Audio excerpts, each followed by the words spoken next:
مشرح اللبانك قلمدق عبد القادر عبد الله محمد ayaa waxa uu socdaal muddo 2 maalin ah qaatay ku tagay deegaanada Dusmaale iyo Lajiide halkaasi oo uu korgaliyay xaaladda guud ee ka jirta deegaanadaasi iyo wanaagiina inaan ka shaqeyno adinkana waxaan rabnaa inaan ugu garab istaagtaan ugu kaalmeysaan ugu aamintaan ugu kalsoonaataan insha Allah duu Ilaahay waxaan anagana balan qaadeynaa hadaan nahay dhalinyarada wax baratay ee deegaankan u dhashay aan nahay waxaan balan qaadeynaa in aan shaqo fiican qabano isbedel wanaagsan aan la imaano meesha hadda aan ku jirno maanta oo aan ku shaqsanahay waxa loogu talagalay isbitaal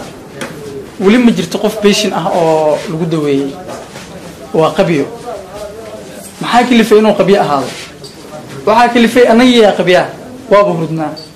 looma dhaqaaqin waxaan doonaynaa marka shaqada koowaad oo aan qabanayno in horta aan dhameystirno isbitaalkan oo uu howlgalo insha Allah duu Ilaahay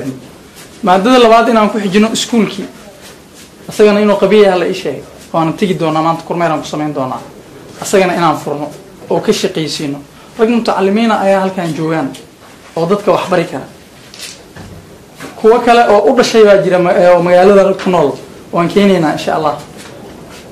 in maaragtaa aqoontooda ay ku tabarucaan oo dadka iyo deegaanka ay u dhasheen ay ku tabarucaan sidaas ayuu vision keenaya haddana waxa kamid ah ragga socda Cabdixakiin waa jaamici oo Jibriil waa jaamici Bashiir Cabdiqaadir kadalika waxa marka noo qorsheysan dhalinyaro ahaan anagoo ka duulayna magaca reer agoon inaan wax ka bedelno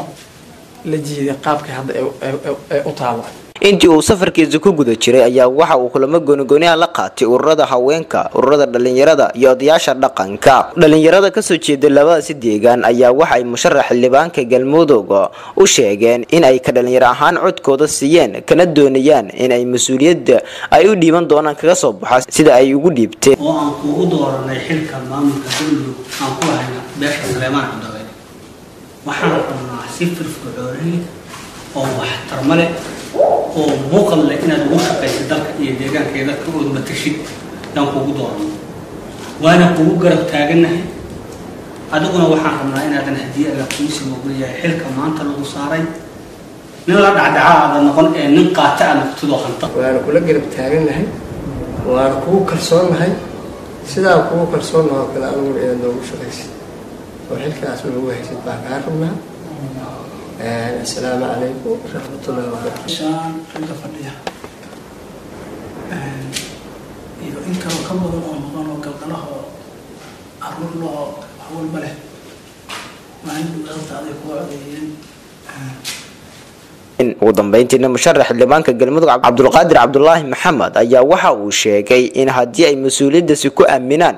uu kaga soo bixi doono sida ay ugu aaminteen